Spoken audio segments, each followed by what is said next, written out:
ദുഃഖമാണെന്ന് ഞങ്ങൾ ഏറ്റെടുക്കുകയാണ്. പ്രിയ ബിജു അമ്പാട്ട്, അദ്ദേഹത്തിൻ്റെ സഹധർമ്മിണി ജോമോൾസ്, 3 കുഞ്ഞുങ്ങൾ ദൈവം കൊടുത്തിട്ടുണ്ട്.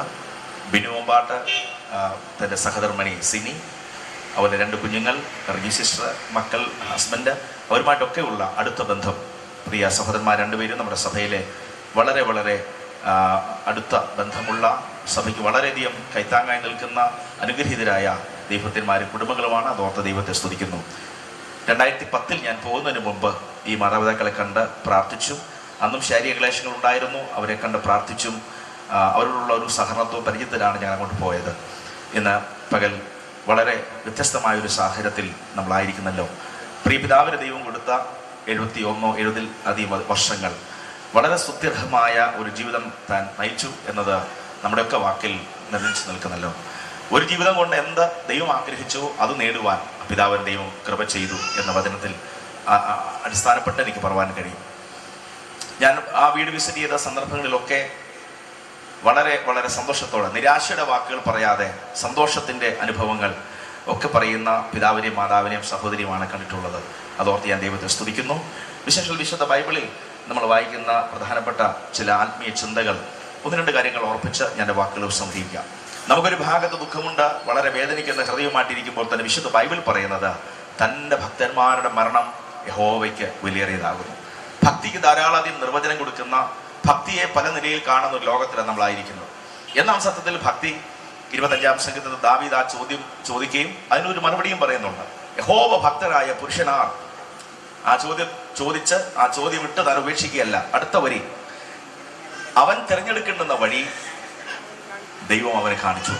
അപ്പോൾ ഭക്തൻ എന്ന് പറഞ്ഞാൽ ലോകമെന്ന് വിവക്ഷിക്കുന്ന പല ചിന്തകളും രീതികളും ഒക്കെ ഉണ്ടെങ്കിൽ പോലും ദൈവം കാണിച്ചു കൊടുത്ത പാതയിൽ നടക്കുന്നവനാണ് യഥാർത്ഥ ഭക്തൻ. ആ അർത്ഥത്തോടെ ബന്ധത്തിൽ ദൈവം കാണിച്ചു കൊടുത്ത സത്യവഴി പിൻപറ്റുവാൻ പ്രിയ പിതാവിന് ദൈവം കൃപ ചെയ്തു. ആ സത്യത്തിൽ ആ കുടുംബത്തെ നയിക്കുവാൻ ദൈവം കൃപ ചെയ്തു. ആ സത്യത്തിൽ മരിക്കുവാൻ കർത്താവ് കൃപ ചെയ്തു. വിശുദ്ധ ബൈബിൾ പറയുന്നത് ക്രിസ്തുവിന്റെ പ്രത്യാശയിൽ മരിക്കുന്നവർക്ക് ഒരു ഉയർപ്പുണ്ട്. ആ ഉയർപ്പിന്റെ പൊൻപുലരിയിൽ നമുക്ക് പിതാവിനെ കാണാമെന്നുള്ള വലിയ പ്രത്യാശ നമ്മുടെ ഹൃദയത്തിൽ ദൈവം തന്നിരിക്കാൻ ഞാൻ ദൈവത്തെ സ്തുതിക്കുന്നു. യോബിന്റെ പുസ്തകം 14-ാം അധ്യായത്തിൽ 2 ചോദ്യങ്ങൾ യോബ് പറയുന്നുണ്ട്. ഒന്ന്, മനുഷ്യൻ പ്രാണനെ വിട്ടാൽ പിന്നെ അവൻ എവിടെ? അതിന് 11-ാം വാക്യത്തിൽ മറ്റൊരു ചോദ്യം ചോദിക്കുന്നു, മനുഷ്യൻ മരിച്ചാൽ പിന്നെ ജീവിക്കുമോ? ഇത് 2 യേശു മറുപടി പറയുന്നുണ്ട്. മനുഷ്യൻ പ്രാണനെ വിട്ടാൽ പിന്നെ എവിടെ? ധനവാന്റെയും ലാസറിന്റെയും ആ പ്രത്യേക സംഭവത്തോടെ ബന്ധത്തിൽ ഒരു ഭക്തൻ മരിച്ചാൽ എവിടെ ചെല്ലും? അഭക്തൻ ചെല്ലുന്ന വഴിയും ഇടവും വളരെ വ്യക്തമായി രേഖപ്പെടുത്തിയിട്ടുണ്ട്. ഇവിടെ ആദ്യം ശുശ്രൂഷിച്ച ദൈവഭൃത്യൻ വർഗീസ് എബ്രഹാം പാസ്റ്റർ ഓർപ്പിച്ചതുപോലെ ഈ ഭൂമിയിൽ പലതില്ലെങ്കിൽ പോലും നിത്യത്തിന്റെ പ്രദേശയിൽ ദൈവത്തെ ചുംബിച്ചും കർത്താവിന് മാർവോട് ചേർന്നിരിക്കുന്ന ആ ശോഭനമായ ഭാവി എത്ര അനുഗ്രഹിക്കപ്പെട്ടതാണ്. നിങ്ങൾ ചിന്തിക്കുന്നു, ധനവാൻ അവൻ ധനികനായതുകൊണ്ടാണോ നരകത്തിൽ പോയത്, യാതനാസ്ഥലത്ത് പോയത്? അവൻ ധൂമ്ര വസ്ത്രമൊക്കെ ധരിച്ചത് കൊണ്ടാണോ, മോടിയായിട്ടുള്ള വസ്ത്രം ധരിച്ചത് കൊണ്ടാണോ അദ്ദേഹം യാതനാസ്ഥലത്ത് പോയത്? നല്ല ഭക്ഷണം കഴിച്ചത് കൊണ്ടാണോ യാതനാസ്ഥലത്ത് പോയത്? അതുകൊണ്ടൊന്നുമല്ല. ദൈവത്തിന്റെ സന്ദേശത്തോട് യേസ് അതെ ഞാൻ സ്വീകരിക്കുന്നു എന്ന് പറയുവാൻ അദ്ദേഹത്തിന് കഴിഞ്ഞില്ല. ഒരു ജീവിതം കൊണ്ട് നേടുവാൻ കഴിയേണ്ടെന്ന് നേടുവാൻ അദ്ദേഹത്തിന് കഴിഞ്ഞില്ല. അതാണ് അദ്ദേഹത്തെ യാതനാസ്ഥലത്തെ കൊണ്ടുപോയത്. ഞാൻ വാക്കുകൾ സംഹരിക്കേണ്ട. പിതാവിനോടൊന്നും നമ്മൾ സംസാരിക്കേണ്ടതില്ല. പൗലോസ് അപ്പോസ്തലൻ പറയുന്നൊരു കാര്യമുണ്ട്, ജീവിച്ചാൽ ക്രിസ്തു, മരിച്ചാൽ ലാഭം എന്ന് പറയാൻ നമുക്ക് കഴിയുമോ? സ്തോത്രം, ഹല്ലേലൂയ. ഭൂമിയിൽ പലതില്ലെങ്കിൽ പോലും നിരാശപ്പെട്ടും പരിതപിച്ചും പെരുവിർത്തും ഈ ജീവിതം അവസാനിപ്പിക്കാനല്ല, നേടേണ്ടുന്ന ആ വലിയ സൗഭാഗ്യ അനുഭവം, വീണ്ടും ജനാനുഭവം പ്രാപിച്ച് നിത്യതയുടെ പ്രത്യാശത്തോടെ ജീവിച്ച് മരിച്ച് കർത്താവിനോട് വസിപ്പാനുള്ള വലിയ ആ ഉത്തരവാദിത്വം, ആ വലിയ ചുമതലാബോധം, ആ വലിയ കർത്തവ്യബോധം ഏറ്റെടുക്കുവാൻ ഇതുവരെ ആ അനുഭവത്തിലേക്ക് കടന്നു വന്നിട്ടില്ലാത്തവരെ ഞാൻ ആ ക്രിസ്തുവിൽ ആഹ്വാനം ചെയ്യുന്നു. ക്രിസ്തുവിന്റെ പ്രത്യാശ ജീവിക്കുന്ന പ്രിയമുള്ള ഒരിക്കലും പിന്മാറാതെ പ്രാണപ്രിയനാരോട് കർത്താവിനോട് ചേർന്ന് കർത്താവിന്റെ കൂട്ടായ്മയിൽ സന്തോഷം ജീവിപ്പാൻ നിങ്ങളെ ഞാൻ പ്രോത്സാഹിപ്പിക്കുന്നു. ദുഃഖത്തിലിരിക്കുന്ന കുടുംബത്തിന് എല്ലാ പ്രാർത്ഥനയും ആശ്വാസവും നേരുന്നു. കുവൈറ്റുള്ള ഹെബ്രോൻ IPC സഭയുടെ എല്ലാ പ്രാർത്ഥനയും ആശ്വാസം നേർന്നുകൊണ്ട് വാക്കുകൾ സ്വീകരിക്കുന്നു. കർത്താവ് നമ്മെ അനുഗ്രഹിക്കട്ടെ. പ്രിയ ബിജു അമ്പാട്ടനുമായിട്ടുള്ള ബന്ധവും സ്നേഹവും കടപ്പാടും എനിക്കും എൻ്റെ കുടുംബത്തിനുമുണ്ട്. ചില വർഷങ്ങൾക്ക് മുമ്പ് ഈ ഭവനത്തിൽ കടന്നു വരുവാൻ എനിക്ക് സാധിച്ചു. അന്ന് പിതാവിനെ കാണുവാനും സംസാരിക്കുവാനും ഒന്നിച്ച് കൂട്ടായ്മ ആചരിക്കുവാൻ ദൈവം അവസരം നൽകി. എന്നാൽ അപ്രതീക്ഷിതമായ സമയത്ത് എൻ്റെ ദാസൻ തനിക്കൊരുക്കിയതായ നിത്യതയിലേക്ക് വിളിച്ചു ചേർക്കപ്പെടുവാൻ ദൈവം അവസരമൊരുക്കി. ഭൂമിയിൽ കഷ്ടതയോടും പ്രയാസത്തോടും വേദനയോടും കൂടി ആയിരുന്ന സമയങ്ങളിലെല്ലാം പ്രാണപ്രിയൻ്റെ മുഖത്തേക്ക് നോക്കുവാൻ തൻ്റെ ദാസനെ ദൈവം അവസരമൊരുക്കി. എന്നാൽ കഷ്ടതയും പ്രയാസവും ദുഃഖവും വേദനയും ഒന്നുമില്ലാത്തതായ ആ നിത്യതയിലേക്ക് ചെന്നു ചേരുവാൻ കഴിഞ്ഞ ദിവസം തൻ്റെ ദാസനെ ഭാഗ്യം കൊടുത്തു. നമ്മുടെയും പ്രത്യാശ അതാണ്. കാഹളം ധ്വനിക്കുമ്പോൾ മരിച്ചവർ അക്ഷയരായി ഉയർക്കുമ്പോൾ നമുക്ക് മുമ്പേ കടന്നുപോയ വിശുദ്ധ ജനം ഉയർത്തെഴുന്നേൽക്കുന്ന ആ പൊൻപുരിയിൽ തൻ്റെ ദാസനും തിരസ്കരിക്കപ്പെട്ട അനുഭവത്തോടു കൂടി ഉയർത്തെഴുന്നേൽക്കുമെന്നുള്ള പ്രത്യാശ ഉള്ളതോർത്ത് ദൈവത്തെ സ്തുതിക്കുന്നു. റിലീഫ് നെറ്റ് ഇൻ്റർനാഷണൽ സംഘടനയുടെ പ്രതിനിധി എന്ന നിലയിലും മന്ന മാസിക പ്രവർത്തകൻ എന്ന നിലയിലും ഇതിനെ നേതൃത്വം നൽകുന്ന കുവൈറ്റിലെ പ്രവർത്തനങ്ങൾക്ക് നേതൃത്വം നൽകുന്ന ബിജു അമ്പാട്ടിൻ്റെ കുടുംബത്തോടുള്ള എല്ലാവിധമായ അനുശോചനവും അറിയിക്കുന്നു. തൻ്റെ മക്കളെ ദൈവം ധാരാളമായിട്ട് ആശ്വസിപ്പിക്കുകയും സമാധാനിപ്പിക്കുകയും ചെയ്യട്ടെ.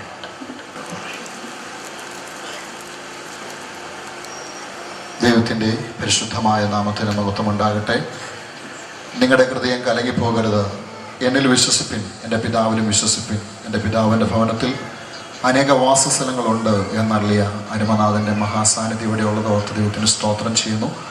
പ്രത്യേകിച്ച് ഏതാനും ചില വർഷങ്ങൾക്ക് മുമ്പ് കുവൈറ്റിൽ വെച്ച് കർത്തദാസൻ പ്രിയ Beersheba gospel വോയിസിൻ്റെ ഡയറക്ടറായിരുന്ന Suviseshakan KP Rajan അവിടെ സന്ദർശിച്ചപ്പോൾ പ്രിയ പിതാവിൻ്റെ പ്രിയ മക്കൾ ബിജു അമ്പാട്ടിനോടും പ്രിയ ബൽസിലിയ ഭവനത്തോടും നല്ല സ്നേഹവും അവരുടെ ആതിഥ്യ മര്യാദയിൽ പങ്കുകാരാകുവാൻ ഭാഗ്യം ലഭിച്ചു. അന്ന് തൊട്ട് ബേർഷബ ഗോസ്ബൽ വോയിസിൻ്റെ മിനിസ്ട്രിയിൽ ഈ വാസിലെ ഭവനം പ്രിയ പിതാവും മാതാവുമൊക്കെ ഞങ്ങൾക്ക് നൽകുന്ന എല്ലാ സ്നേഹ ആദരവുകൾക്കും കൈത്താങ്ങൾക്കും ഞങ്ങൾ സ്നേഹത്തിൻ്റെ ഭാഷയിൽ നന്ദി പറയുന്നു. അതോടൊപ്പം തന്നെ തൻ്റെ രോഗത്തിൻ്റെ അനുഭവങ്ങളുടെ നടുവിൽ കഷ്ടതയില്ലാത്ത വേദനയില്ലാത്ത ഒരു നിത്യതയിലേക്ക് താൻ പ്രവേശിച്ചിരിക്കുകയാണ്. കഴിഞ്ഞ ദിവസം താൻ ഇവിടെ ആബ്സെൻ്റ് ആയപ്പോൾ സ്വർഗത്തിൽ താൻ പ്രസൻ്റ് ആയിരിക്കുകയാണ്.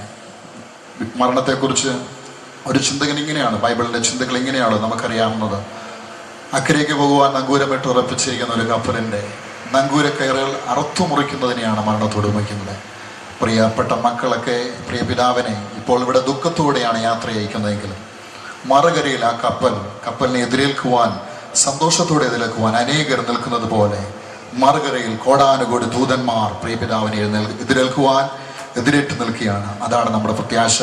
അതുകൊണ്ട് ബേർഷബ ഗോസ്ബൽ വോയിസിൻ്റെ പേരിലുള്ള എല്ലാ ക്രൈസ്തവ പ്രത്യാശയും ഞങ്ങൾ ഈ തരുണത്തിൽ അറിയിക്കുന്നു. കർത്താവിൻ്റെ ദാസൻ പാസ്റ്റർ ഷാജി കോട്ടയം AG ചർച്ചിൻ്റെ ഒരു ഭക്തൻ്റെ മരണം വിലയേറിയത് എന്ന ദൈവത്തിൻ്റെ വചനം നമ്മെ പഠിപ്പിക്കുന്നു. കൊരിന്ത്യർക്ക് ലേഖനം എഴുതുമ്പോൾ പൗലോസ് ശ്ലീഹ മരണത്തെ മുഖാമുഖം കാണുന്ന ഒരു ഭക്തൻ വിളിച്ചു പറയേണ്ടുന്ന ചില വാക്കുകൾ അവിടെ രേഖപ്പെടുത്തിയിട്ട് ഇങ്ങനെ പറയുകയാണ്. ഹേ മരണമേ, നിൻ്റെ ജയം എവിടെ? ഹേ മരണമേ, നിൻ്റെ വിഷമുള്ള എവിടെ? മരണത്തെ മുഖാമുഖം കാണുമ്പോൾ ചെറുപുഞ്ചിരിയോടുകൂടെ മരണത്തെ വരവേൽക്കുന്നവരാണ് ഭക്തന്മാർ. അതിന് കാരണം മറ്റൊന്നുമല്ല, അവർക്ക് വേണ്ടി ഒരുക്കിയിരിക്കുന്ന സ്ഥലം ഇവിടമല്ല, അത് മറ്റൊരിടമാണ് എന്നുള്ള വ്യക്തമായ അറിവ് അവർക്ക് ഉള്ളത് കൊണ്ട് ഭക്തന്മാർ മരണത്തെ ഭയപ്പെടാറില്ല. ഇവിടെ പ്രിയ പിതാവിൻ്റെ ഭൗതിക ശരീരത്തിന് മുമ്പാകെ പ്രിയ കുഞ്ഞുങ്ങളും പ്രിയ മാതാവും സഹോദരങ്ങളുമൊക്കെ ഇരിക്കുമ്പോൾ അവരെ ഭരിക്കുന്ന ചിന്തയും മറ്റൊന്നുമല്ല, ദൈവം ഒരുക്കിയ ഇടത്തേക്ക് പ്രിയ പിതാവ് കരേറി പോയിരിക്കുകയാണ്. ഈ അനുഗ്രഹീതമാകുന്ന കുടുംബത്തെ പരിചയപ്പെടുവാൻ എനിക്ക് ലഭിച്ച അവസരത്തിനായി ഞാൻ ദൈവത്തിന് സ്തോത്രം ചെയ്യുന്നു. എനിക്ക് 2 വിധത്തിലുള്ള ബന്ധമാണ് ഈ കുടുംബത്തോടുള്ള ബന്ധത്തിൽ എന്നെ അടുപ്പിച്ചത്. ഒന്ന്, എൻ്റെ അമ്മയുടെ അമ്മ അമ്പാട്ട് കുടുംബത്തിൽ ഉള്ളതാണ്. അപ്പോൾ അമ്പാട്ട് എന്നൊരു പേര് കേട്ടപ്പോൾ ഞാൻ കോട്ടയത്ത് വന്നപ്പോൾ എന്തോ ഒരു അടുപ്പം ആ കുടുംബത്തോട് എനിക്കുണ്ടായി. വടശ്ശേരിക്കര അമ്പാട്ട് കുടുംബം എൻ്റെ അമ്മയുടെ കുടുംബമാണ്. അതുമാത്രമല്ല, അസംബ്ലീസ് ഓഫ് ഗോഡ് പ്രസ്ഥാനത്തോടുള്ള ബന്ധത്തിൽ ബിജു അമ്പാട്ട് സ്നാനപ്പെട്ടത് അസംബ്ലീസ് ഓഫ് ഗോഡ് പ്രസ്ഥാനത്തിലാണ്. അസംബ്ലീസ് ഓഫ് ഗോഡ് കോട്ടയം സഭയോടുള്ള ബന്ധത്തിലാണ്. അങ്ങനെ കോട്ടയം സഭയ്ക്ക് ബിജുവിനോട്, ആ കുടുംബത്തോട് ഒരു അടുത്ത ബന്ധം ഉണ്ട്. അതിലുപരി പിതാവിൻ്റെ സഹോദരിമാർ, അവർ ഞങ്ങളുടെ കോട്ടയം അസംബ്ലീസ് ഗോഡ് സഭയുടെ അംഗങ്ങളാണ്. അവരുടെ മക്കൾ പ്രിയ പ്രകാശ് ആന്, അതുപോലെ ആലിസ് ആൻറ്റി, അങ്ങനെ വളരെ പേര് ആ സഭയുടെ സജീവ അംഗങ്ങളാണ്. പ്രിയ പിതാവിൻ്റെ സഹോദരി, ഞങ്ങളുടെ കൊച്ചമ്മാമ, ഞങ്ങളെ ഒക്കെ വളരെ സ്നേഹിക്കുന്ന പ്രിയ ആൻറ്റി ഞങ്ങളുടെ സഭയുടെ സജീവ അംഗമാണ്. അങ്ങനെ ഈ കുടുംബം എന്ന് പറയുന്നത് ഞങ്ങളുടെ ഒരു കുടുംബം പോലെ ഞങ്ങൾ സ്നേഹിക്കുകയും ഇവരുടെ ആവശ്യങ്ങളിൽ വന്ന് പ്രാർത്ഥിക്കുകയൊക്കെ ഞങ്ങൾ ചെയ്യാറുണ്ടായിരുന്നു. ഞങ്ങളെ ഒരു സ്നേഹപൂർവ്വം സ്വീകരിക്കുന്ന പിതാവ്, ഈ പ്രിയ പിതാവിൻ്റെ ഭൗതിക ശരീരത്തിന് കൊടുക്കുന്ന യാത്രയയപ്പ് യോഗത്തിൽ എനിക്കും കടന്നു വരുവാൻ, എൻ്റെ സഭയിലെ പ്രിയമുള്ളവർ കടന്നു വരുവാൻ ദൈവം ഒരവസരം നൽകി. ഈ യാത്രയയപ്പ് പിതാവിനോടുള്ള ബന്ധത്തിൽ ഏറ്റവും അവസാനത്തെ യാത്രയയപ്പാണ്. ഈ പിതാവ് ഈ ലോകത്തിൽ ചെയ്ത പ്രസ്ഥാനത്തോടുള്ള ബന്ധത്തിൽ, കുടുംബത്തോടുള്ള ബന്ധത്തിൽ, സഭകളോടുള്ള ബന്ധത്തിൽ ചെയ്ത അനേകം നല്ല കാര്യങ്ങൾ ഉണ്ട്. ഈ നല്ല കാര്യങ്ങളെ എല്ലാം ഓർത്ത് ഈ പിതാവിൻ്റെ ഭൗതിക ശരീരത്തോട് വിട ചൊല്ലാൻ നാം ഒരുമിച്ച് ദൈവത്തിൻ്റെ തിരുമുമ്പാകെ ഈ ഭൗതിക ശരീരവുമായി കടന്നു വന്നിരിക്കുകയാണ്. സ്വർഗത്തിലെ ദൈവം സകല ആശ്വാസങ്ങൾ കൊണ്ട് നിറയ്ക്കട്ടെ എന്ന് ഞാൻ പ്രാർത്ഥിക്കുകയാണ്. ഒരു പുരുഷ ആയുസ്സിൽ ഒരു മനുഷ്യൻ ചെയ്തു തീർക്കുന്ന ഒത്തിരി കാര്യങ്ങളുണ്ടെങ്കിലും ഒരു മനുഷ്യന് ഓർത്തിരിക്കാൻ കഴിയുന്ന ചുരുക്കം ചില കാര്യങ്ങളെ ഉണ്ടാകുകയുള്ളൂ.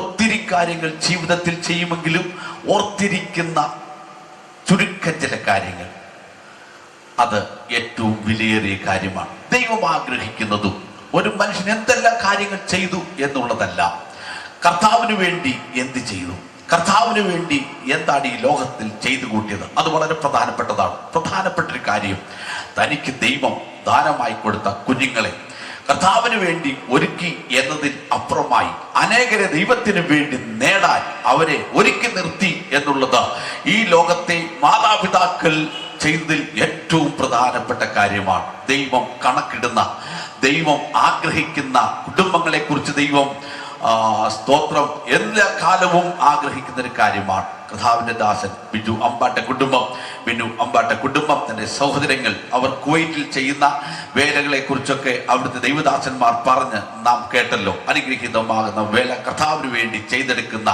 ഭക്തന്മാരായ കുഞ്ഞുങ്ങളെ ദൈവം അനുഗ്രഹിക്കട്ടെ. പ്രിയ സഹോദരങ്ങളെ ദൈവം സഹായിക്കട്ടെ എന്ന് ആത്മാർത്ഥമായി പ്രാർത്ഥിക്കുകയാണ്.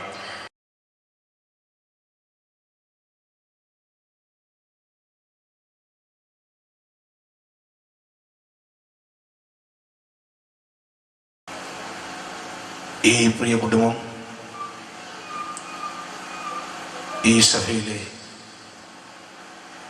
അനുഗ്രഹിക്കപ്പെട്ട ഒരു കുടുംബമായി നിലകൊള്ളുവാൻ ദൈവം സഹായിച്ചല്ലോ. പ്രിയ പിതാവിൻ്റെ വേർപാട് സഭയ്ക്കും കുടുംബാംഗങ്ങൾക്കും ദുഃഖമുളവാക്കുന്നതാണെങ്കിലും സർവശക്തനായ ദൈവത്തിൻ്റെ വചനത്തിൽ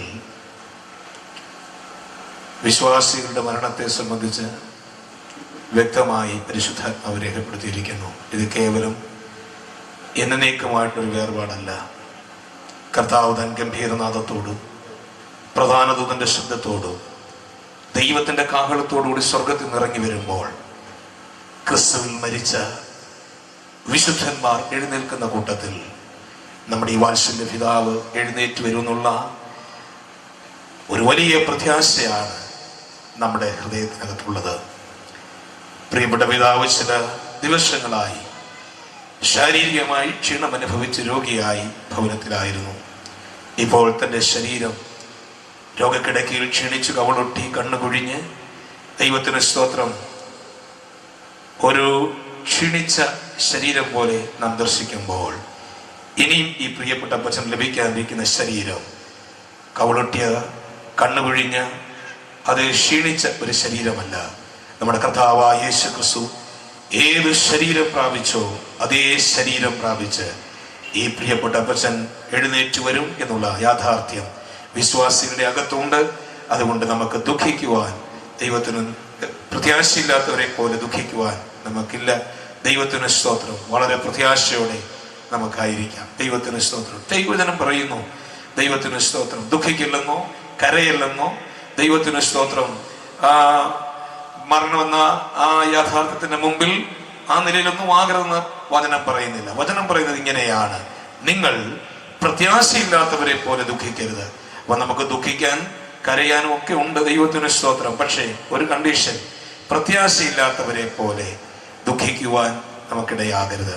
ഈ പ്രിയപ്പെട്ട അപ്പച്ചന്റെ മക്കൾ, പ്രിയപ്പെട്ട കുടുംബാംഗങ്ങൾ, അവർക്ക് വലിയ ദുഃഖമുണ്ടെങ്കിലും ദൈവം എന്നവർ ഈ മൃതശരീരത്തിന് മുമ്പിൽ ഇരിക്കുമ്പോൾ വളരെ പ്രത്യാശയോടാണ് അവർ ഇരിക്കുന്നത്. അല്പസമയം കഴിയുമ്പോൾ അവരുടെ പിതാവിൽ നിന്ന് അവർ വിട പറയും. അവരുടെ പിതാവിനെ, ദൈവത്തിന് സ്തോത്രം, അവരുടെ പിതാവുമായിട്ടുള്ള ബന്ധം, ദൈവത്തിന് സ്തോത്രം, ഈ ഭൂമിയിലെ ആ യാത്രയപ്പാണ്. ദൈവത്തിന് സ്തോത്രം. എന്നാൽ അക്കരെ നാട്ടിൽ ചെല്ലുമ്പോൾ കാണാമെന്നുള്ള വലിയ പ്രത്യാശ അവരെ ഭരിക്കുന്നു. ദൈവം ഈ പ്രത്യാശ എന്നെ സ്നേഹിക്കുന്ന, അല്ലെങ്കിൽ ഈ വിശ്വാസം വന്ന എല്ലാവർക്കുമുണ്ട്. ഈ പ്രത്യാശയില്ലാത്ത ആരെങ്കിലും ഇന്ന് ഞങ്ങളുടെ ദൈവവചനം ശ്രദ്ധിക്കുന്നുവെങ്കിൽ നിശ്ചയമായി യേശു കർത്താവിനെ ഹൃദയം കൊണ്ട് വിശ്വസിച്ച് വാ കൊണ്ട് നമ്മുടെ പാപങ്ങൾ ഏറ്റുപറഞ്ഞ് രക്ഷാനിർണയം പ്രാപിച്ച് ദൈവത്തിന് സ്തോത്രം, കർത്താവായ യേശു ക്രിസ്തുവിന്റെ ജീവന്റെ പുസ്തകത്തിൽ പേരെഴുതപ്പെട്ടവരായി വരും കാലങ്ങളിൽ ദൈവത്തിന് പ്രത്യാശയോടെ ജീവിക്കാൻ കർത്താവ് കൃപ ചെയ്യട്ടെ എന്ന് പറഞ്ഞുകൊണ്ട് ഈ സെന്ററിലെ ഒരു ശുശ്രൂഷകൻ എന്നുള്ള നിലയിൽ എൻ്റെ ദുഃഖം ഞാൻ അറിയിക്കുന്നു. അപ്പോൾ തന്നെ ഏറ്റവും അടുത്ത സമീപ പ്രദേശമായ തലപ്പാടി ഇന്ത്യൻ പെന്തിക്കോസ്ത് ദൈവസഭയുടെ പ്രത്യേകമായ ദുഃഖം അറിയിക്കുന്നു. ദൈവത്തിന് സ്തോത്രം. വീണ്ടും കാണാമെന്നുള്ള പ്രത്യാശയോടെ ഇവിടെ ചെല്ലുന്നു. അവസരമൊരുക്കിയ കർത്തൃദാസൻ നന്ദി പറഞ്ഞുകൊണ്ട് കുടുംബത്തിലെ അംഗങ്ങൾക്ക് ദൈവത്തിന് സ്തോത്രം, പ്രത്യാശ നൽകട്ടെ എന്ന് പറഞ്ഞുകൊണ്ട് എൻ്റെ വാക്കുകൾ നിർമ്മിക്കുന്നു. ദൈവം നമ്മെ സഹായിക്കും. പ്രിയ പിതാവിൻ്റെ വേർപാടിനോടുള്ള ബന്ധത്തിൽ ദുഃഖത്തിലായിരിക്കുന്ന ഈ ഭവനത്തെ ദൈവം ആശ്വസിപ്പിക്കട്ടെ. ഈ ലോകത്തിൽ നാം ജനിച്ചു, എത്ര കാലം ജീവിക്കുന്നു എന്ന് വ്യക്തമായി നമ്മൾക്കറിവില്ല എങ്കിലും വേർപാടിനെ സംബന്ധിച്ചിടത്തോളം നാം എല്ലാവരും വളരെ ദുഃഖമുള്ളവരാണ്. അത് എത്ര പ്രായത്തിൽ കടന്നു പോയാലും, 80 വയസ്സായാലും 90 വയസ്സായാലും, ഈ ലോകത്തിൽ നിന്ന് മാറ്റപ്പെടുമ്പോൾ രക്തബന്ധുക്കൾ, സ്നേഹിതർ, ചാർച്ചക്കാർക്കൊക്കെ ആ വേർപാട് ദുഃഖം നിറഞ്ഞത് തന്നെയാണ്. ഈ പിതാവിൻ്റെ വേർപാട് ഈ ഭവനത്തെ സംബന്ധിച്ചിടത്തോളം, സഭയെ സംബന്ധിച്ചിടത്തോളം ദുഃഖകരമാണ്. എന്നാൽ ആ ദുഃഖത്തെക്കാളെല്ലാം ഉപരിയായ ഒരു സന്തോഷമാണ് ഈ ഭവനത്തിലുള്ളത്, പ്രിയ പിതാവിന് ഉണ്ടായിരുന്നത് എന്നുള്ളതാണ് ഇത്തരുണത്തിൽ ഇവിടെ വന്നിരിക്കുന്ന ദൈവദാസന്മാർ പറയുന്നതും ഇവിടെ ഇരിക്കുന്ന എല്ലാവരുടെയും ഹൃദയത്തിലുള്ളതും. അതുമാത്രമാണ് ഈ ദൈവവചനം കൊണ്ട് ഇപ്പോൾ ഇവിടെ നടക്കുന്നതായ കാര്യം. ലോകത്തിൽ ജനിച്ചു, ഏതാണ്ട് ക്ഷണികമാണ് നമ്മുടെ ജീവിതം, എത്ര വർഷമുണ്ടെന്ന് നമുക്കറിയത്തില്ല. എന്നാൽ ആ ആയുസ് ഈ ലോകത്തിൻ്റെ ദൈവവചനപ്രകാരം ഈ ലോകത്തിന് അനുരൂപിയായി പോകാതെ, ഈ ലോകത്തിൻ്റെ ശ്രേഷ്ഠതയ്ക്കനുസരിച്ച് പോകാതെ, ദൈവവചനപ്രകാരം, ദൈവത്തിൻ്റെ ഹിതപ്രകാരം കടന്നു പോകണമെന്നാണ് ദൈവവചനം പറയുന്നത്. എങ്കിൽ മാത്രമേ നിത്യതയിൽ കാണുകയുള്ളൂ. അദ്ദേഹത്തോട് കർത്താവ് പറഞ്ഞൊരു കാര്യമുണ്ട്: എല്ലാം ശരിയാണ് നിക്കോദീമോസേ, പക്ഷേ നീ ദൈവരാജ്യത്തിൽ കടക്കണമെന്നുണ്ടെങ്കിൽ പുതുതായി ജനിച്ചേ ഒക്കൂ. അതാണ് എൻ്റെ പ്രധാനപ്പെട്ട കാര്യം. ഇവിടെ ഇരിക്കുന്ന നമുക്ക് എല്ലാം ശ്രേഷ്ഠത പലതും പറയാൻ കാണും, കുടുംബശ്രേഷ്ഠതയൊക്കെ പറയാൻ കാണും, വിദ്യാഭ്യാസവും പറയാൻ കാണും, നല്ല ജോലി എല്ലാം പറയാൻ കാണും. എന്നാൽ ഒരു കാര്യം ഓർത്തുകൊള്ളുക, ഈ പ്രിയ പിതാവിന് ഇപ്പോൾ നമുക്ക് എഴുന്നേറ്റ് നമ്മോട് പറയാൻ സാധിക്കുന്നില്ലെങ്കിലും നിശബ്ദമായി നമ്മോട് വിളിച്ചു പറയുന്ന ഒരു കാര്യമുണ്ട്. അത് ഇത് മാത്രമേ ഉള്ളൂ: നിങ്ങൾ വീണ്ടും ജനിച്ചില്ല എങ്കിൽ, പുതുതായി ജനിച്ചില്ല എങ്കിൽ നിത്യതയിൽ കടക്കത്തില്ല. അതുകൊണ്ട് ഒരു കാര്യം ഓർത്തുകൊള്ളുക, നിത്യതയിലേക്ക് പോകാൻ, കർത്താവിനോട് ചേരാൻ, കർത്താവിനോട് കൂടെ വാസം ചെയ്യുവാൻ ഒരു കാര്യം ഓർക്കുക: പുതുതായി ജനിക്കുക. എന്താണ് പുതു ജനനം? ഒന്ന് ഞാൻ ജനിച്ചതല്ലേ, അതല്ല. പ്രധാനമായിരിക്കുന്നത് വചനത്താൽ കർത്താവായ യേശുവിനെ തന്റെ ഹൃദയത്തിൽ സ്വീകരിച്ചുകൊണ്ട് ഒരു പുതിയ സൃഷ്ടിയായി മാറുക എന്നുള്ളതാണ്. അതാണ് ജനനം എന്നുള്ളത്. ഇന്ന് വരെയും ഈ ഒരു അനുഭവം ഇല്ലാത്തവരോടാണ് ഇവിടെ ഇരിക്കുന്ന ദൈവദാസന്മാർക്കും ഇതുപോലുള്ള ശുശ്രൂഷകളിലും പറയാനുള്ള അതിപ്രധാനമായ ഒരു കാര്യം. ശാന്തമായി നിങ്ങൾ ചിന്തിക്കുക. എൻ്റെ ജീവിതം ഇതുവരെ എങ്ങനെയായിരുന്നു? പ്രശ്നം നിറഞ്ഞ, സമാധാനമില്ലാത്ത, സ്വസ്ഥതയില്ലാത്ത ഈ ലോകത്തിൽ ഞാൻ ജീവിച്ചു, മരിച്ചു, എവിടെ പോകുമെന്ന് എനിക്ക് ഒരു ഉറപ്പുമില്ല എന്നുള്ള ജീവിതമല്ല പ്രിയരെ നമുക്ക്. ഞാൻ മരിച്ചാൽ ഞാൻ കർത്താവിനോട് കൂടെയാണ്. എന്ന് മരിക്കുമെന്ന് നമുക്ക് പറയാൻ സാധ്യമല്ല. അടുത്ത സെക്കൻഡിൽ നമ്മളെ ഈ ലോകത്തിൽ നിന്ന് മാറ്റപ്പെടാം, കർത്താവ് വരാം. എന്നാൽ ആ അവസ്ഥയിൽ ദൈവത്തോട്, കർത്താവിനോട് ചേർന്ന് നിൽക്കുവാൻ, അവന്റെ വിളിയിൽ നാം എടുക്കപ്പെടുവാനുള്ള ഒരുക്കം ഇന്ന് നമ്മുടെ ജീവിതത്തിലുണ്ടോ? ഒരു സെക്കൻഡ് നമ്മൾ ചിന്തിക്കേണ്ടതാണ്, ഒരുങ്ങിയിട്ടുണ്ടോ? ആ ഒരുക്കമില്ല എങ്കിൽ പ്രിയ പിതാവിനോട് ചേർന്ന്, ആ പിതാവ് പറയുന്നത്, ആ നിശബ്ദമായി നമ്മോട് പറയുന്നത് പോലെ കർത്താവിനെ രക്ഷിതാവായി സ്വീകരിക്കാത്ത, ജനനം പ്രാപിക്കാത്ത ആരെങ്കിലും ഉണ്ടെങ്കിൽ ഈ സമാധാനമായ അന്തരീക്ഷത്തിലേക്ക് കടന്നു വരുവാൻ ഞാൻ ഓർപ്പിക്കുകയാണ്. ഞാൻ എൻ്റെ വാക്കുകൾ നിർത്തുമ്പോൾ ഈ കൈതമറ്റം ബഥേൽ സഭയുടെ അംഗമായിരിക്കുന്ന ഈ പ്രിയ പിതാവ്, കുടുംബാംഗങ്ങൾ, മക്കൾ എല്ലാവരെയും ദൈവം ആശ്വസിപ്പിക്കട്ടെ. അനുഗ്രഹീതമായ ഒരു കുടുംബമാണ് എന്ന് അറിയാൻ കഴിഞ്ഞു. കോട്ടയം സൗത്ത് സെന്ററിൻ്റെതായ ദൈവദാസന്മാരുടെയും കമ്മിറ്റി അംഗങ്ങളുടെയും പ്രത്യാശ ഈ സമയത്ത് ഞാൻ അറിയിക്കുമ്പോൾ, ഞാൻ ശുശ്രൂഷിക്കുന്ന അത് പരുത്തുംപാറയിലുള്ള ലോഗോസ് വർഷിപ്പ് സെന്ററാണ്. ആ സഭയുടെ പ്രത്യാശ അറിയിച്ചുകൊണ്ട് ഞാൻ എൻ്റെ വാക്കിൽ നിന്നും വിരമിക്കും. കർത്താവിൻ്റെ അതിപരിശുദ്ധ നാമം വാഴ്ത്തപ്പെടുമാറാകട്ടെ. എൻ്റെ പ്രിയ പിതാവിൻ്റെ ദേഹവിയോഗത്തോടുള്ള ബന്ധത്തിൽ ഇവിടെ കടന്നു വന്ന എല്ലാ പ്രിയപ്പെട്ടവരോടുമുള്ള നന്ദി അറിയിക്കുന്നു.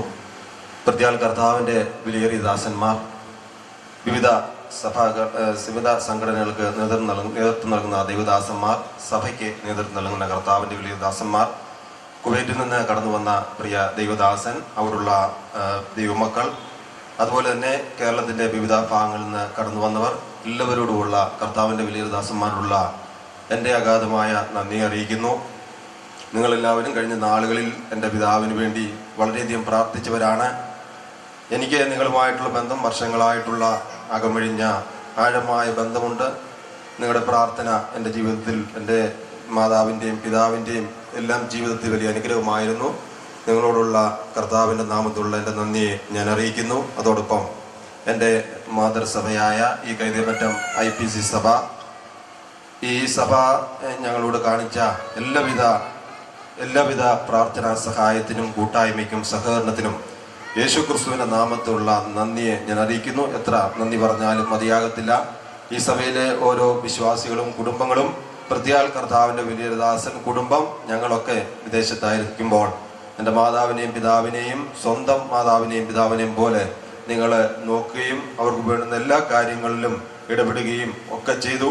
കർത്താവ് നിങ്ങളെ ധാരാളമായി അനുഗ്രഹിക്കട്ടെ. കർത്താവിൻ്റെ വലിയൊരു ദാസനെ പ്രത്യാൽ അനുഗ്രഹിക്കട്ടെ എന്ന് പ്രാർത്ഥിക്കുന്നു.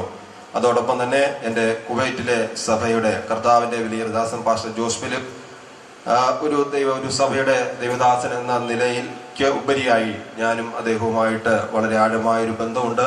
കർത്താവിൻ്റെ ദാസൻ എപ്പോഴും എൻ്റെ മാതാവിൻ്റെ പിതാവിന് വേണ്ടി പ്രാർത്ഥിക്കാറുണ്ട്. ദൈവദാസനോടുള്ള പ്രത്യേക നന്ദിയെ ഞാൻ ഈ തരുണത്തിൽ അറിയിക്കുന്നു.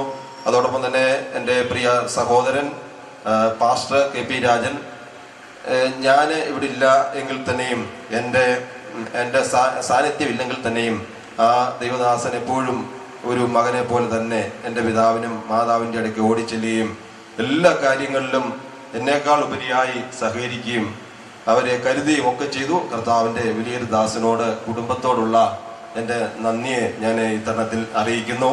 അതുപോലെ തന്നെ കടന്നു വന്ന എല്ലാ ബന്ധുജനങ്ങൾക്കും, എല്ലാ കുടുംബാംഗങ്ങൾക്കും യേശുക്രിസ്തുവിൻ്റെ നാമത്തിലുള്ള നന്ദിയെ അറിയിക്കുന്നു.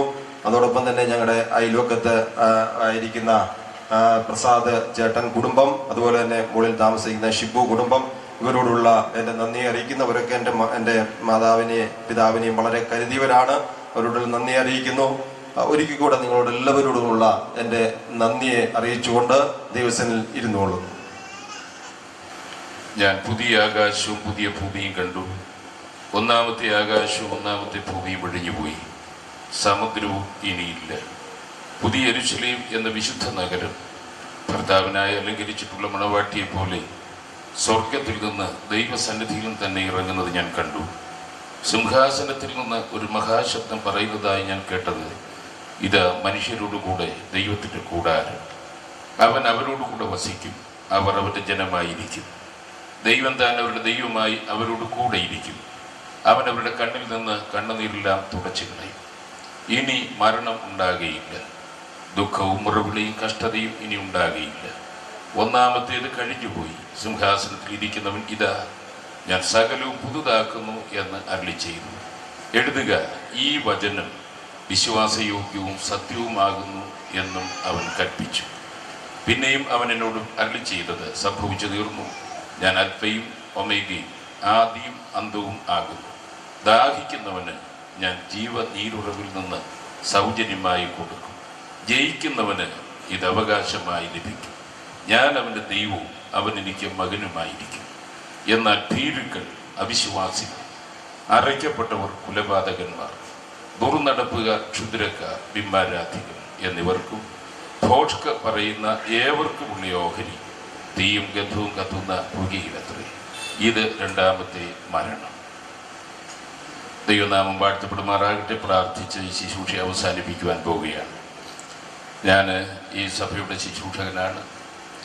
ഇവിടെ ഈ കുടുംബം ഇവിടെ കടന്നു വന്ന റൂബി നഗറിൽ താമസം ആരംഭിച്ച സമയം മുതൽ ഈ സഭയുമായിട്ട് ബന്ധപ്പെട്ട് കർത്താവിനെ സേവിച്ചും ആരാധിച്ചും മുൻപോട്ട് വന്നു.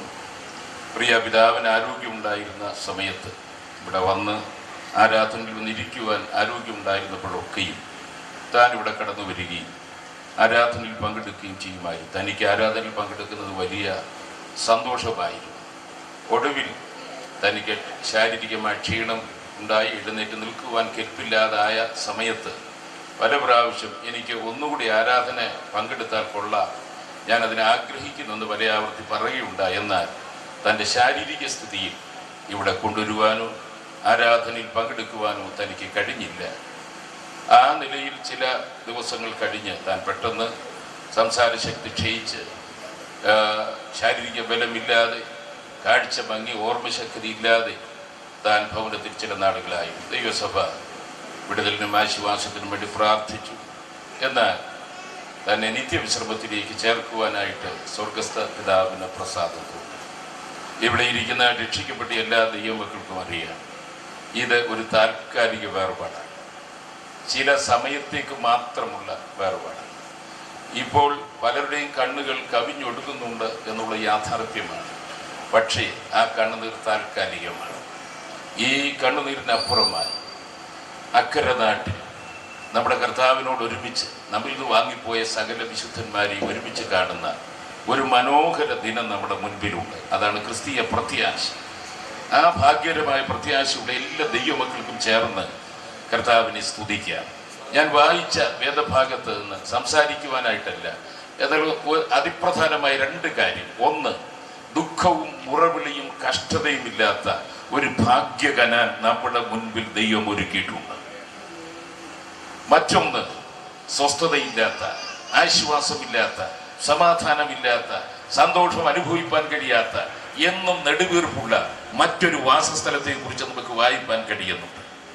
ഇത് തെരഞ്ഞെടുക്കുവാനായിട്ടുള്ള ഉത്തരവാദിത്വം ഈ ആയുസ്സിൽ വെച്ചാണ്. നമുക്ക് സുബോധമുള്ളപ്പോൾ, ചിന്താശക്തി ഉള്ളപ്പോൾ, തെരഞ്ഞെടുക്കുവാൻ പ്രാപ്തിയുള്ളപ്പോൾ ഇത് ഏത് വേണമെന്ന് തെരഞ്ഞെടുക്കുവാനുള്ള ഉത്തരവാദിത്വം ഓരോ വ്യക്തിയിലുമാണ്. ആ ചുമതല മറ്റാരെയും ഏൽപ്പിച്ചിട്ടില്ല.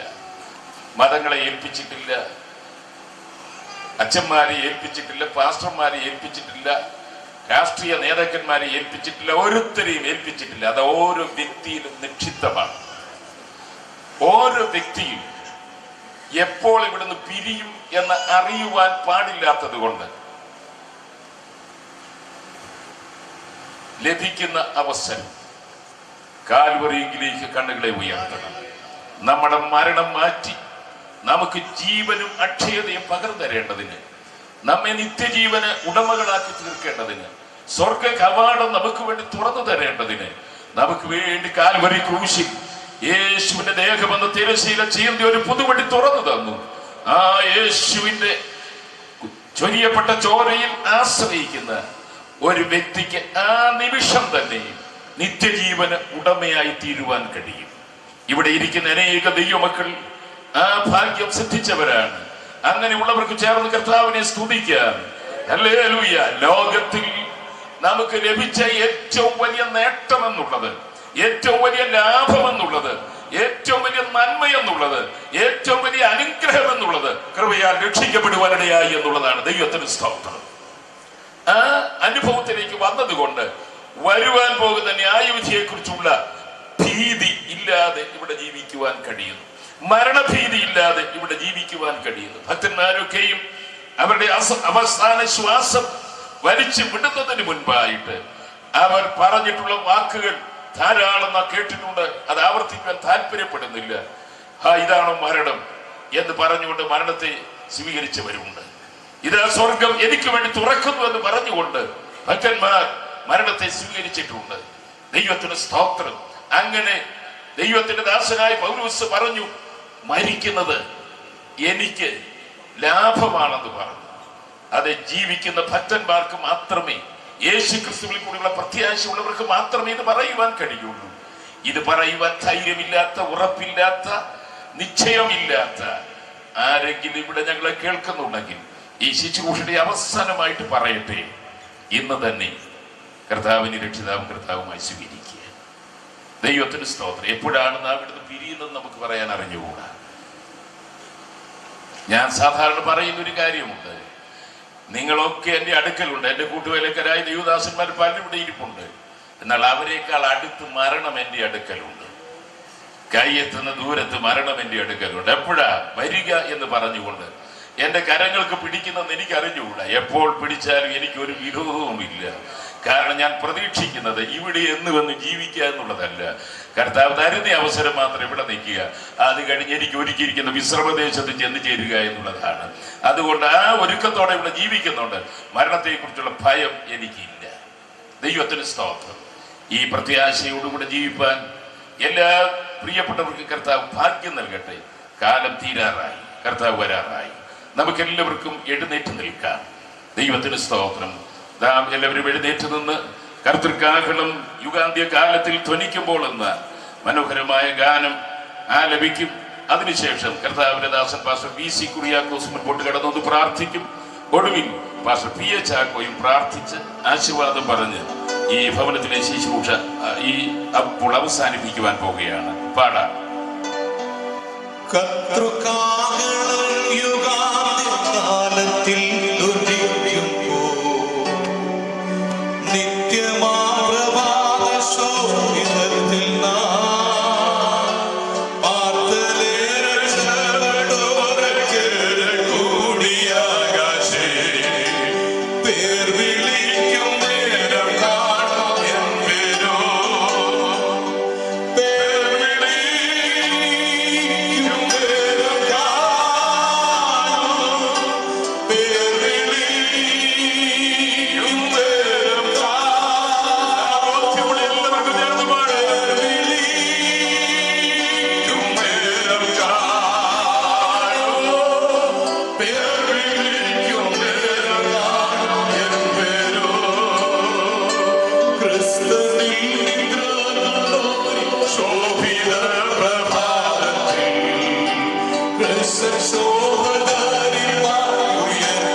ഞങ്ങൾ സ്നേഹിക്കുന്ന ഞങ്ങളുടെ ദൈവമേ, സ്വർഗീയ പിതാവേ, ഇന്ന് പകൽ ഇപ്രകാരം ഞങ്ങൾക്ക് തന്ന നല്ല അനുഗ്രഹീതമായ കൂട്ടായ്മയ്ക്കായി സ്തോത്രം ചെയ്യുന്നു. ഞങ്ങളുടെ പ്രിയ പിതാവ് ഈ ലോകത്തിൽ കർത്താവിനെ സേവിച്ചും ആരാധിച്ചും അവിടുത്തെ സാക്ഷ്യം നിർവഹിച്ചും കർത്താവിനെ സേവിച്ച തൻ്റെ ഭൃത്യൻ തൻ്റെ സമയമായപ്പോൾ നിത്യമായ ഭവനത്തിൽ ചേർക്കപ്പെട്ടു. തൻ്റെ ഭൗതിക ശരീരം ഞങ്ങളിപ്പോൾ മണ്ണിലേക്ക് ചേർക്കുവാൻ പോകുന്ന ഈ വേളയിൽ കുടുംബാംഗങ്ങളെല്ലാം കർത്താവ് അനുഗ്രഹിക്കുക. മക്കളെ, കൊച്ചുമക്കളെ, തൻ്റെ സഹധർമ്മിണി, അങ്ങനെ ബന്ധുക്കളെ, ചാർച്ചക്കാര് എല്ലാവർക്കും ആവശ്യമായ സമാധാനവും ആശ്വാസവും പ്രത്യാശയും നൽകുമാറാകണം ഞങ്ങൾ പ്രാർത്ഥിക്കുന്നു. യേശു ക്രിസ്തുവിന്റെ വലിയ പ്രത്യാശ ഇവിടെ കൂടി വന്നിന് എല്ലാ ഉള്ളവരുടെ പകരുമാറാകണമേ. ജീവനുള്ള പ്രത്യാശ, ശാശ്വതമായ പ്രത്യാശ, വലിയ പ്രത്യാശ അവകാശമാക്കുവാൻ ദൈവസമാധാനം ഞങ്ങൾക്ക് എല്ലാവർക്കും നൽകുമാറാകണം ഞങ്ങൾ പ്രാർത്ഥിക്കുന്നു. കർത്താവേ, ഞങ്ങളെ സമ്പൂർണ്ണമായി സമർപ്പിക്കുന്നു. ശുശ്രൂഷകളെല്ലാം അനുഗ്രഹമാക്കി തീർക്കുമാറാകണമേ. തിരുനാമത്തെ മഹത്വപ്പെടുത്തുമാറാകണമേ. യേശു ക്രിസ്തുവിൻ നാമത്തിൽ അപേക്ഷിക്കുന്നത് കേൾക്കുമാറാകണമേ. ആമേൻ. കരുണയും പ്രീതിവാത്സല്യമുള്ള ദൈവമേ, സ്വർഗീയ പിതാവേ, നന്ദി നിറഞ്ഞ ഹൃദയത്തോടെ ഞങ്ങളൊക്കെ സ്തുതിക്കുന്നു. ഞങ്ങളുടെ വാത്സല്യ പിതാവ് വിശ്വസ്തയോടെ സേവിച്ചു വന്ന കർത്താവിന്റെ തിരുസന്നിധിയിലേക്ക് കഴിഞ്ഞ ദിവസം കർത്താവ് വിളിച്ചു ചേർത്തതിനായി നന്ദിയോടെ സ്തോത്രം. ഇന്ന് രാവിലെ പ്രാർത്ഥിച്ചാരംഭിച്ച ഈ ശുശ്രൂഷയുടെ ആരംഭം മുതൽ ഈ സമയം വരെയും ദൈവസാന്നിധ്യം ഞങ്ങളുടെ ഉണ്ടായിരുന്നതിനായി സ്തോത്രം. അളവറ്റ സമാധാനവും ആശ്വാസവും പകർന്നതിനായി ഞങ്ങളൊക്കെ സ്തുതിക്കുന്നു. ഈ വചനങ്ങളെ കൊണ്ട് അന്യോന്യം ആശ്വസിച്ചുകൊണ്ടിരിക്കുന്ന സ്വർഗീയ വചനങ്ങൾ